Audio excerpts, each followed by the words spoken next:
Hello, and welcome to season 2 of the Qredible live broadcast. As always, I am here with our CEO and chairman, Brian Fitzpatrick, and this week we are very excited to be joined by Amy Donahue. Amy is a seasoned expert in the wild world of social media marketing for cannabis and other emerging industries. She has spent over 12 years as a cannabis social media advisor, consultant, and manager.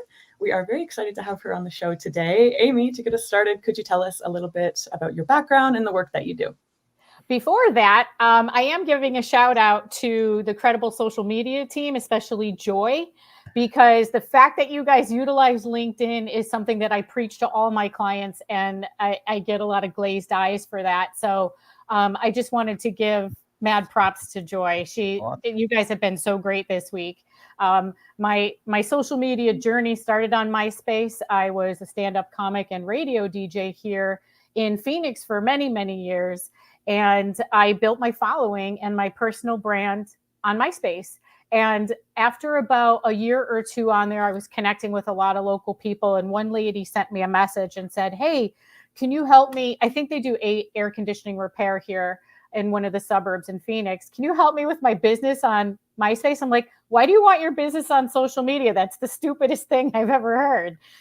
And here we are. It was all about people, Tila Tequila and everybody, and, editing your top friends. But then I started getting clients after I lost a job when I was 40 years old. I posted that day, "Hey, I'm looking for clients. I guess I'm going to work for myself now." I got a client that night. It was actually 2 clients that night. And in 2012, I pivoted into cannabis. Kind of let my Gen Pop clients know that I would be changing industries, and I had to get rid of them because they weren't comfortable with it yet, which I understood at the time, that made them feel not, if they're not on board with cannabis or hemp or CBD. And I've spoken at MJ BizCon a couple times. I've spoken at Imperius. And of course, during the pandemic, I was on everything that you could possibly get on because I live alone and I had nobody else to talk to. So here we are. I do social media management. I train people, and I also train people on their personal branding, especially on LinkedIn. So I do hourly consulting as well to make people feel good and empowered about how they present themselves online. So literally, social media can be a lifesaver because you actually helped save someone's life in 2011. Tell us that story. Yeah, it was a Friday night. I was hopping in the tub, and like always, I check Twitter. I do not like many other social networks personally, but I love Twitter. And a woman I had been connected with for a while had posted that her mom needed a kidney. And I knew her mom was sick because I had seen a Facebook page a few months before that. And it was January 2011. And I said, "I'll do it. What do I have to do? I'll donate a kidney." And in April of 2011, just a few months later, I was down a kidney, and I've been advocating forever. I have several contacts and friends who have donated kidneys after I educated people through the whole process. I had a blog and everything because there are 125,000 people right now waiting for a kidney. Unfortunately, 18 of those people will die today because they cannot get that life-saving kidney. So please consider being a donor. I have a happy, healthy life. There's nothing I can't do. I'm not on any medication or anything. I'm completely normal. So message me on LinkedIn if you'd like to hear more about that. Wow, that's amazing. So it really speaks to your kindness as well. So it's a very cool thing. As we get into sort of talking about the importance of compliant messaging, I just want to clarify for the audience, there's a big difference, obviously, between CBD, hemp, and marijuana and what you can and cannot do there. You're actually working in both and even in psychedelics as well. Is that correct? Yes, and the rules apply to everything, including CBD and hemp. All of it online is misconstrued. Nobody knows what they're doing behind the meta curtain when it comes to those. So when it comes to hemp and CBD, the same rules apply and the same caution needs to be there. Yeah, and it's interesting because the rules really exist that make it almost impossible to do any kind of reasonable campaign with significant reach. And because I particularly on like the marijuana side, you got to ensure that like 72% of the audience is over 21. Like So what are some of these challenges that you see, and how are you helping with this? How are you helping brands with this? Well, you just said the word I needed. Branding starts before social media, and your branding has to be compliant. Your business name and your URL, which is your web address, should not have the words hemp, CBD, or cannabis, canna, anything like that, because you will not be able to use many tools like News Blasts and things like that. MailChimp will shut you down before you can even add your contacts. So proper professional branding comes first. Your business name does not have to say what you're selling. Qredible with a Q, what is that? I don't know. So I'm going to go to the website and find out more. And that's kind of how branding should go in these industries. And then when it comes to the social media, like you said, the 21 and plus, all of your stuff, especially if it's on Meta, should have an age gate on it. And so that only people 21 and over or 18 and over, or in Canada for drinking 19 and over, you have to know that stuff. And that's why I tell everybody, you need to hire a professional with experience who understands that. But it's social media, not buy my stuff media. So you need to put out content that's not selling. It's about branding. It's about telling your brand story to draw people in, whereas most marketing and PR is blasting that out. I think a lot of people don't really understand what social, it's called social, pause for effect, media, by my crap media. So understanding that it's about community building, and that's what I tell people I am as a community manager. So how do you really reach a new audience? And I'm always talking about like the new audience, because I really believe that and people have contradicted me on this and said, no, I don't think you're right about this. But I do believe that we're living in this world of kind of curious people. Like myself, I never used the product growing up, never touched the product. Now I use a gummy for sleep, and it's gotten me off of prescription sleep aids, and it's amazing, right? I use CBD, which I've replaced prescription medicines from, and I'm not supposed to make claims, so I won't. Right. But what I can say is they've been beneficial for me. So how do you build this audience and get out to these people that could really use the help of these products? If you're advertising only in channels or to people that are already using the product or know the product, how are you? I mean, it's almost like you have this limited reach because of all the rules. Sort of. And without sounding like a jerk, it's not advertising. Social media is not advertising unless you're paying for ads or boosting posts. The rest of social media is not advertising. It is branding. So I suggest to people, be mindful of your content, but be educational, because they're kind of curious. They don't need to know the percentage of THC and there's a BOGO on Saturday. They want to know, especially women like me, I'm 53, I'm in menopause. Teach me about the different cannabinoids. Show me the formulator. Have your scientist talk who makes the tinctures. Have your grower talk about landrace strains and what they do for their pheno hunting and terpenes and everything. You have to be educational, but you have to be very mindful of your verbiage. No hashtags with cannabis. People don't know what hashtags are for, so I'm going to explain it quickly. Hashtags are for search. They started on Twitter, so that when you see this little pound sign with some words, you can click on it because it's a different color, and it takes you to everybody who has used that hashtag. It's not an accessory. It's not earrings you're putting on before you go out to dinner. You need to be more mindful with hashtags, because people will search for health and wellness. So that's how you tap into those other people who might be kind of curious. You have to think outside the box of what those people want to see on Instagram or Facebook. But also, those are only two networks. There are a lot of networks where you can say whatever you want. You can post whatever you want. It's just that for some reason, this industry globbed onto, I don't even know if that's a word, globbed onto anything meta, when it's like, why would you do the one place that's going to punish you and shut you down and shut down your posts and shadow ban you? Why would you do that? So provide content that's educational, that will draw people in and make them more curious, and hopefully message you and say, hey, I saw this thing about CBG. Can you tell me more? Why, yes, I can. Well, interesting. So you use the word shadow banning, and I don't think a lot of our audience knows what that means. So let's talk about it, because I know you're pretty passionate about very passionate about this topic, but educate our folks about shadow banning. I'm glad you noticed my passion for it. Shadow banning, they will claim does not exist, but I have proof and screenshots. What that does is as soon as you use a cannabis or CBD or hemp hashtag, they will make it so that your post will be punished. And this is only on Facebook and Instagram. Again, there are dozens of social networks out there. But what they will do is when that post shows up in the feed, only the people following you will see it, but you will not be searchable. I am actually working with a New Jersey dispensary right now who you can't search for on Instagram. And it's been over 6 months now because they used cannabis hashtags and, some of the they did everything that everybody else is doing, but you cannot search for them. You have to go online, find their website, look for the little Instagram icon at the bottom to get to their account. So if there's a lawyer watching right now that can help me sue Mark Zuckerberg for this. Steve Shane, where's Steve Shane? He's one of our favorite cannabis attorneys.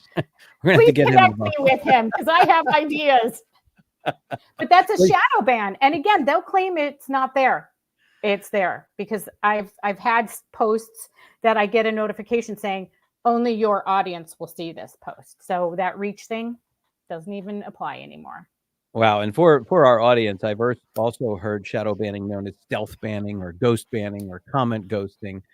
And, it's a shame that it's happening, but and again, like you said, they're not really, they're not admitting to this, but the platform clearly here in your case, you're talking about this New Jersey dispensary. I mean, blocked users from content, right? I mean, that's evidence right there, right? Yeah. It really breaks my heart because I'm a startup advisor in this industry too. I know the work that goes into it. This is a woman-owned, Black woman-owned dispensary with a drive-through. Like all these things that would attract people to purchase there, that it's being shadow banned and behind a curtain that people can't learn new things. Well, after the show, I want you to tell me who that is. I'm in New Jersey. I'll make the drive and I'll support her business. Please do. Because I mean, I really have a heart for startup businesses. I do too. And believe me, I'm on my fourth one here, and they thank goodness all three have gone well, and this is my fourth, but it's tough. So let me know who that is, and we'll help. And you made this really cool distinction. You said don't say advertising, right? Because it's really not about advertising. But Taylor, if you could cue up that video, because we talked about this, Amy, before the show started about this, and you'd heard about it. We were sort of chuckling about this way that this brand called Stokes solved this problem in Canada. So let's take a look at this. Cannabis sales are legal in Canada, but cannabis advertising is not. So we zigzagged the law by advertising neighboring businesses with covert callouts to a chain of Stoked stores and their products. Introducing Next to Stoked, a legal-ish adult-targeted undercover campaign on the buzzkill media channels that prohibit cannabis product ads. First, we skirted Google's strict filters with high-quality pre-rolls to promote a neighboring business and Stoked. I got that heat, I got that fire. Looking for the dopest nails in town? Whether you're feeling a hit of something blazing or more of a chill vibe, we'd be happy to hook you up. Visit us at 2410 Kingston Road, right beside Stoked Cannabis. Ready for your mind to go places you've never been? Is an altered state of mind the present, or is it the future? Find high-quality inspiration here at Cliffside Village Books, next door to Stoked Cannabis. Can a business like yours use a commercial wiring upgrade? Let's get you lit. Roll by Stoked Cannabis and see my work up close in person. Our covert out-of-home ads were approved by national media companies. And we hacked Meta and TikTok's notoriously strict anti-cannabis ad filters. Then the conversation got rolling. Did anyone else notice the pot shop on there? Is this really an ad for a bookstore? We duped national out-of-home companies, radio stations, and global social platforms, proving that when the law sucks, you find a big, fat loophole. Yep. My eyes are watering a little bit because it makes me happy because social media is about building relationships. So this dispensary built relationships with the neighbors, and it's just so fun. I think it's such a great idea. I wonder what the budget was for that. Yeah, I mean, it can't be small, right? And I No. know that a lot of these cannabis dispensaries, they sink so much money, particularly in the US, they sink so much money just to get open, Yeah. with everything they have to do. And to have a budget for something like that is, you got to have some dollars behind you. But would that even work? That strategy, would it even work in the US? Oh, hell yeah. I don't see how it couldn't. I mean, it there's nothing about sales in there. It's just real punny. It's tons of weed puns. And I bet you those customers or those business owners from next door to Stoked are now spreading the word with their families and say, hey, I was in this commercial. Now they're all going to go to Stoked and buy their weed. Yeah, well, think about it. I mean, it was free advertising for the neighbors as well. How many nails is that woman going to be doing this weekend, and how back scheduled? I don't even know what that's called, but how booked is she, and how far out is she booked because of that? Like, it's just too cool. I love it. So, a lot of this really has to do with getting the messaging right around the brand. And there's so many things that you can trip over. So what are some of the ways that you've helped your brands to sort of work around this and get the brand recognized? Well, again, it starts with the branding. It starts with hiring somebody that's professional with experience, because that is the first thing that needs to happen. People like me need to be hired. I understand wanting to hire younger people because they smoke pot, but that doesn't mean they can run a campaign online.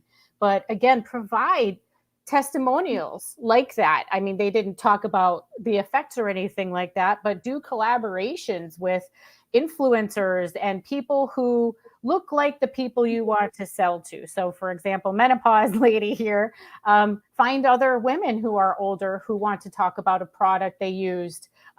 Just for example, I live by 2 Curaleafs, of course. I'm in Arizona. But something like that where you could talk about a product with a woman coming out the door. I have so many ideas, but it's really hard to get dispensary owners to understand this is not about selling your product. And they think it is all about selling. It's about being creative to pull people in and get them interested in coming in to try this product. Well, by the way, I would not have pegged you for 53. So thank you. That's because I smoked pot since 1987. It must be working. So there you go. There's some advertising for the I mean, I'm 56 and I feel it and look it. So maybe I should have started using this product. Or this make it look like when you donate a kidney. Maybe I can get someone to donate. Hey, look at that's another good promotion for that. So the other thing is that you've got so much to be concerned about as far as compliant messaging. I mean, what happens to these companies if they don't take compliance seriously? Well, the compliance part means the person you hire to do your social media needs to read the rules. And I do a lot of cleanup work. So first, you need to read the rules. You have $1 million company and you can't read 10 rules on Instagram before you do it. That you have to do that. Repeat your question again, because that just distracted me for a second. Yeah, so it's really about the compliance, and it's not only the compliance that they're putting out like on Meta and Instagram and what they're posting, but it's also the state rules and guidelines. Right. You need to know those. You need to know all of this. So and I think bad things can sort of happen if you're not paying attention to this.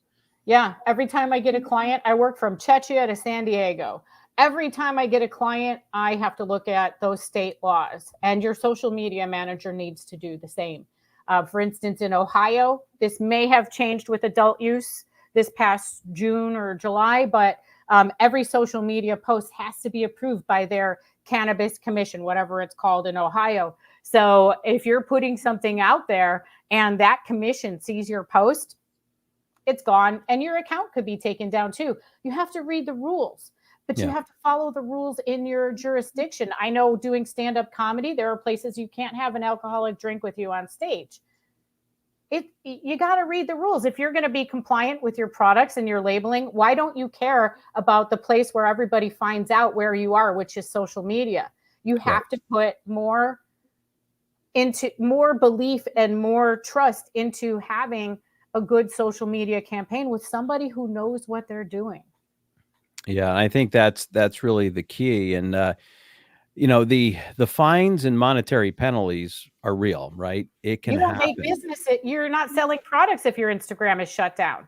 Yes. If that's all you're using, it's all on you then. You can't blame anybody else because you didn't do things properly. Yeah, so it's about not only getting shut down. I mean, that's bad if you're getting shut down from these channels, but the state's cannabis commissions can actually come in and levy fines and monetary penalties, or even suspend or revocate your license. Yep. And I mean, those are obviously more severe cases of non-compliance, but all of this, you literally could have a cessation of operations. And that's all going to hurt your sales, and that's all going to hurt in your reputation as well, because you can have negative publicity. So, and your investors expect you to do things the right way. If you took on money and you hired your millennial nephew because he grew up with a phone in his hand, but has never managed a brand online, how are your investors going to feel about you then? How are they going to feel about giving you money when you can't even worry about compliance on the most important part, your marketing? So I don't think people think about that. But if I were an investor, I would want to know that the rules are being followed everywhere, not just in the grow, not just in packaging, but online as well. Yeah, that is absolutely key. And I know that the investor scrutiny is getting more intense in this industry. A lot of those investors exited stage left. In fact, next month we're having a webinar about, where's the money, and about the change in attitude of some of the investors, where they were trusting some of these folks to do what they do best, which is growing, and because they understand the business. But now they're laser focused on all the operational and legal controls in all throughout the business.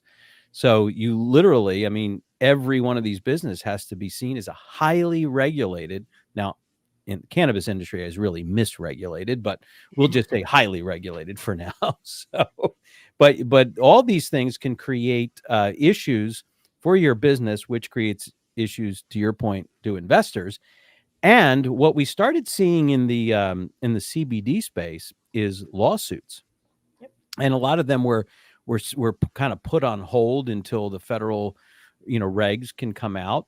But companies that are making false or misleading health claims with some of the products could also cause legal liability. And that starts to get the attorneys involved, which all of a sudden, here come the class action lawsuits. And, this is, I mean, I think that's going to happen down the line even more so, just like we saw in CBD, if you're not careful. So hiring the right professionals is absolutely critical, because it's not only about understanding the marketing, which, social, you're so passionate about it, you're great at it, but you also have this part of your brain that's shifted over to the left side, right? Your right side is taking control of all the creative. Your left side saying, and we need to be compliant, right? So that's absolutely critical. So where do you think this is going to go from here? I mean, do you think it's going to get better? Do you think federal legalization is going to, because we haven't seen that really happen much in Canada, even though it's federally legal, there's still these significant prohibitions around advertising. And it's just, I don't know, it's kind of mind-boggling to me that you can see all these liquor commercials, and you can see all this. I mean, they've got some restrictions around it, but nowhere near what this industry has, and it just seems off to me. So does rescheduling help to change that? Do you see any change whatsoever in the future? The change needs to be to not support networks that are constantly being detrimental to the business in these industries. So that means not using Instagram and Facebook. That means finding places where you're allowed to be who you are. I know it's a dumpster fire, but you want to go on Twitter, you can buy ads on Twitter, you can say whatever you want. You can go on Reddit. It's finding places that you can be who you want to be and represent your company in the way we should be able to. Why support that? That's the hippie in me. I was raised by a hippie and I've been an activist my whole life, but it's just about, when it comes to Meta, legalization on a federal level in the United States isn't going to change his rules. Mark Zuckerberg is pissed because nobody wanted to smoke pot with him in college. So he's always going to punish us. And if you're listening, Mark, email me. We need to talk.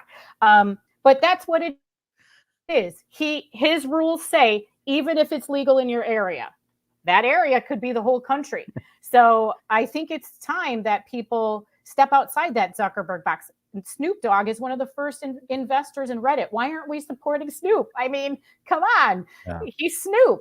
And it's a great platform to really get your branding and build a community around it. But nobody cares to think outside of Instagram. It makes my brain explode. Well, Amy, I think Zuckerberg's a closet pot smoker. I really do. I wish he were. I really wish he were, because when you look at him, you know that he's not even vaping a CBD. I had to say that, but it's... Can we get taken, Taylor? Are we going to get taken down for that? Because listen, no. Taylor, you're like our TikTok person, Taylor. And, you couldn't even advertise our business, and we're a software company. And you were like, I'm like, let's go on TikTok. And you're like, nope, can't do it. So, or you did give us some sort of guidelines to work under. Yeah. So I think we're putting my puppy on TikTok, that kind of thing. So work on TikTok. Yeah. Do it like what's the insult dog from what is it? Triumph, the comic insult dog, the one that was on Conan. Do something like that. That would make it fun. But yeah, Taylor's had this really cool idea. I just got a new puppy. His name is Murphy. He's the cutest little puppy. And so we're all about, staying in compliance and safety and transparency, with our quality management tech. So we're going to do a Murphy's Law series because his name's Murphy. So you'll be seeing our puppy. That is cute.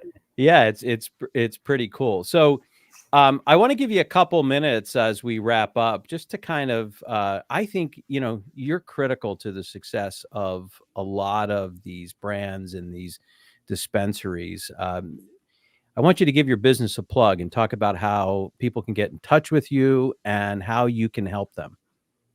Well, LinkedIn is my biggest network, or you can find me on Twitter, or email me, amy@gethybridsocial.com.